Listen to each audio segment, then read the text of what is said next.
After the break, I want to continue this discussion. Please stay with us. We'll be back soon.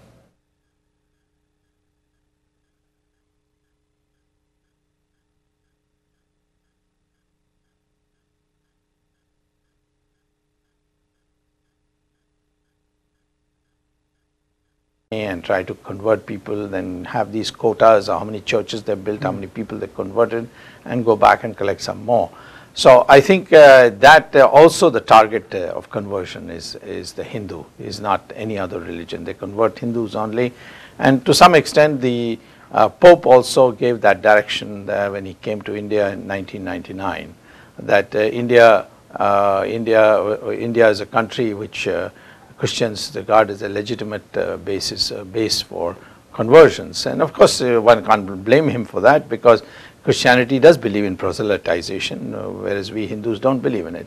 So that's the second dimension, the religious dimension. There's also the dimension of the state being not neutral between religions. Because the Muslims and the Christians vote as en bloc, they tend to pander to them more and target the Hindu community to see that they don't get organized. For example, the Temples Act specifically empowers the government only to take over the administration of Hindu temples, but you cannot take over the administration of the mosques or Muslim mosques or the Christian churches. This discrimination is there. Religious travelers for Muslims and Christians are subsidized abroad, whereas Hindus are not. So then there is a... So why is this occurring? I have to ask, why is this occurring in a nation that's 83% The only reason this is occurring is that the Nehru family has traditionally regarded consolidation of Hindus as antithetical to them. They think that they would rule better with a coalition of minorities. And when you say the Nehru family, it's the people we call the Gandhis. Not Mohandas Gandhi, but the people who took the name. No. It's a coincidence in name, yeah. Nehru and then Indira Gandhi and then their Gandhis, other Gandhis. Yeah. These people have always regarded their source of power as a coalition of minorities. And these minorities vote 100% as a bloc. Whereas if the Hindus consolidate, they would have a problem. Now there has been, from what I perceive, a sort of back to Hinduism movement in India in the last, I guess, 25, 30 years in particular. What's driving that? Well, partly the feeling of that we Hindus in our own country, which has been traditionally a Hindu country, there was a time when it was a 100% Hindu country, are second-class citizens. How's that? How so? Well, that's what you see on temples, the government can take it over any time, take over all the funds of the temples, not spend it on the temples, but spend it on other activities of the government. Sometimes the state chief ministers have arrested the Shankaracharya, one of the pontiffs of Hindu religion, on false cases, harassment. In one state in India called Andhra, they tried in fact to take over the property of the thing and hand it over to the Christian churches. Well, I want to come back to the Christian issue first of all and ask you, so what's the problem with Christians attempting to convert people? There's no problem with Christians per se. In fact, I myself went to a Christian missionary school. We all have great deep regard and respect for the education. We are a country which has always accepted all religions. The Jewish people were persecuted in vast parts of the world, but in India, we didn't persecute them.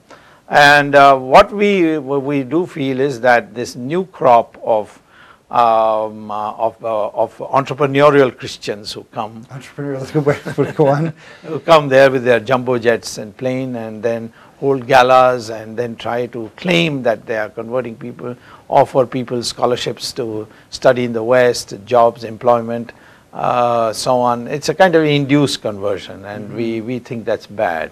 Well, I think some of them have felt, I'm going to speak for them in a second, they felt that the strictures of the caste system have left a wide segment of the population thirsting for some form of liberty, which they feel they may get if they become Christian. How do you respond to that? I would respond favorably to that, in the sense that it's the responsibility of the Hindus, not only to ban it by acts of the legislation, but also to ensure that you are not vulnerable. I mean, if you are like a wildebeest in Africa, and you roam in the open fields, you are bound to be attacked by lions. The same way, if you have weaknesses in your background, then people will take advantage of it, and they certainly, even if they don't take advantage, they may think that they are doing God's duty by liberating them.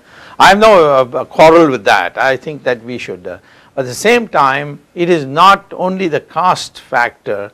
It's not the liberation factor, because if it was so, then even today 99% of the scheduled caste or the ex-untouchables are still Hindus. They have not converted. It's the inducement that your career advancement would take place if you go out. For example, I give you today our Chief Justice of the Supreme Court, Mr. Balakrishnan, is a Hindu. He's from the ex-untouchable caste, and his father converted to Christianity and then reconverted to Hinduism later. So they asked him after his son became the Chief Justice that, well, why did you do that? And he said, well, I wanted a good education and I couldn't afford it, but I didn't want to leave Hindu religion, so for the sake of meeting the requirements of the Christian schools, I converted, and when my education was over, I reconverted. So I think the caste system injustices are not the main part of the conversion activities. It's the main part is motivated by offer of heaven once you convert. Salvation. When we come back, what I want to talk about is whether India really is a secular society as it claims. Please stay with us. We'll be back shortly.